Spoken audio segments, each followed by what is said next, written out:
Come closer. Sit closer. Everyone, listen. Are you listening? Good. The night is long, the fire is warm, and the elders sit with us. The stars above, they are many, and they remember everything. And I am Nkigwena. I'm the one who carries the stories, the one who passes the wisdom. The wind may scatter the leaves, but the roots remain. Tonight, I bring you a tale of loss, a tale of trickery, a tale of truth. Are you ready? A long time ago, before your fathers walked these lands, before the mountains grew gray with age, before the rivers carved their paths through the earth, there lived a mother ostrich. She was tall like the elder staffs. Her feathers were dark like the storm cloud, and her legs were swift like the wind over the savanna. She had waited through many moons, sitting on her eggs, guarding them from the cold night, from the crawling snake, from the sharp-eyed eagle. And then, one morning, they hatched. Aye, the blessing of Enkai. She lifted her long neck to the sky, flapped her great wings, and danced. Oh, she danced. The joy of a mother. Her children wobbled on their little legs, peeping, pecking, learning the ways of the world. But listen, somewhere in the tall grass, in the shadow of the wind, someone was watching. Grrr, grrr. A lioness. Now, this lioness was not just any lioness. No, once she too had been a mother. She had licked her cubs, held them close. But sickness had come, and one by one, they had faded. My people, do you know the sorrow of an empty nest? Do you know the ache of a mother's loss? She knew it well, and so she sat alone, her heart heavy, her claws sharp, and as she watched the ostrich's little ones, she whispered, "Why should her nest be full while mine is empty?" And when the moon was high, when the night lay quiet, when even the wind slept, the lioness crept, step by step, closer and closer. The little chicks, born beneath their mother's feathers, did not see, did not hear, did not know. One by one, she stole them away. Morning came. The ostrich stretched her long neck, flapped her feathers, then stopped. Something was wrong. Something was very wrong. She looked left. She looked right. Her nest was empty. Oh, my children, my children, my little ones, where have you gone?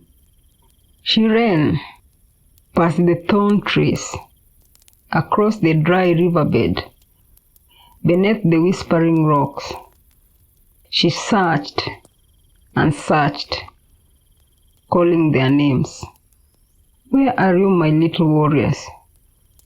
Where is your song? And at last, in the distance, she saw the lioness, and at her side, small and trembling, her cheeks. The ostrich ran, dust rising beneath her feet. Please, those are my children. Give them back to me." The lioness lifted her head, her tail flicking. Her voice was low, heavy, like the coming of a storm. "Your children?" she scoffed. "No, they are mine now. My cubs are gone, and I will raise this as my own." The ostrich's heart broke. She could not fight the lioness. A bird does not fight a lion. And so she ran. She went to the elephant, the great one. "Help me, great one. Can you help me?" The elephant shook his head. "The lioness is powerful. I cannot help you." She went to the buffalo, the mighty one. "Help me." The buffalo turned away. "She is dangerous."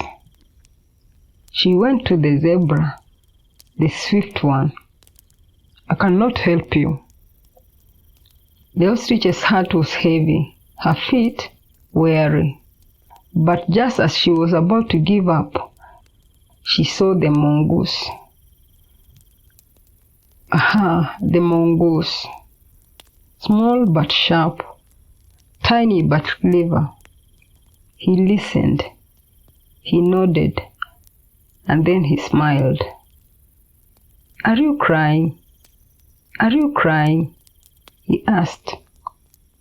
"Oh, my children, my heart is dry like the bones of the land," she cried. "Do not cry, mother of feathers. I have a plan." That night, when the stars were watching, the mongoose searched. His nose twitched, his sharp eyes scanned the land, and then he found it. A great anthill with 2 doors, one here, one there. And in the morning, he whispered to the ostrich, "Go now, call the people, call the animals." So they came, horned and tusked, stripped and maned, hooved and clawed. They gathered beneath the sacred sycamore tree. The lioness arrived last. Her stolen chicks huddled close.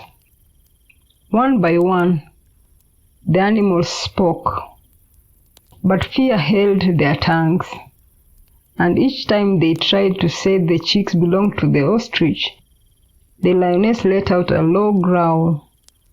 The chicks belonged to the lioness, they muttered. The sky rumbled. And then the mongoose stepped forward. "My friends," he said, "I am small, and my voice is weak. Let me climb higher so that you may all hear me." He climbed atop the anthill, small yet unshaken. His voice rang clear. "Listen now. I have a question.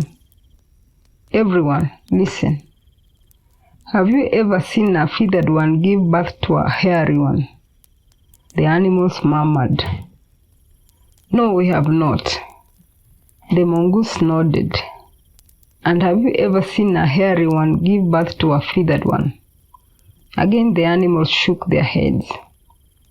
And then he turned to the lioness.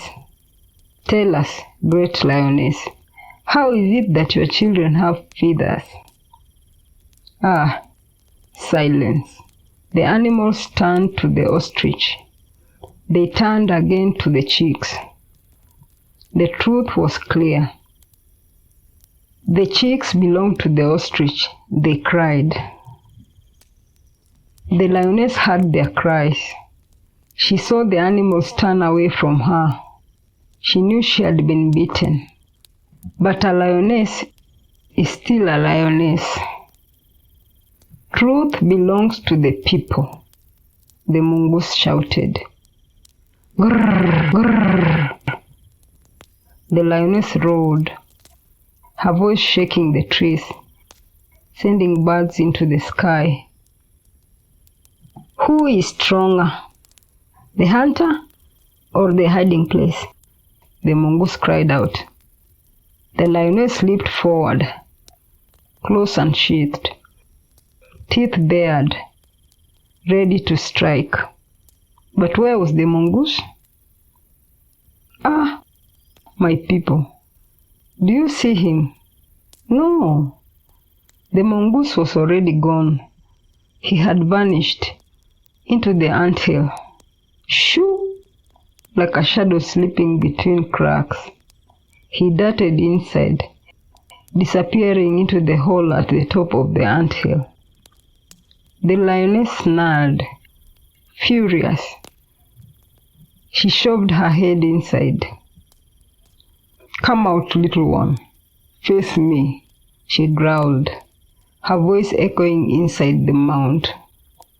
She waited and waited and waited. The night came, cold as the breath of the ancestors. It gnawed at her strength, but still she did not move. She would wait. Oh yes, she would wait. Hours passed, then days. Her stomach roared louder than she had. Her legs trembled beneath her. Her breath slowed. And at last, she collapsed. Silence. The anthill stirred. A small nose poked out. Then a pair of bright, clever eyes. The mongoose emerged. He dusted himself off, stretched his small limbs, and climbed atop the lioness's great chest.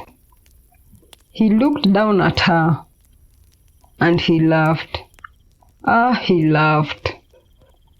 Oh yeah, the one whose mind is sharper than the claws of the beast, he shouted. The mighty lioness, beaten by a tiny mongoose, the ostrich ran to her cheeks, gathered them under her wings. Her heart was full again. She turned, and with a proud step, led them away, their tiny feet kicking up red dust as they ran. The Maasai say, the ostrich cannot be deprived of her feathers. That is the whole story. The moral of the story is, no matter how strong deception may seem, it will never last. Did you listen well? Tell me, who is stronger, the one with claws or the one with wisdom? May the people carry it forward. May Nkai bless it.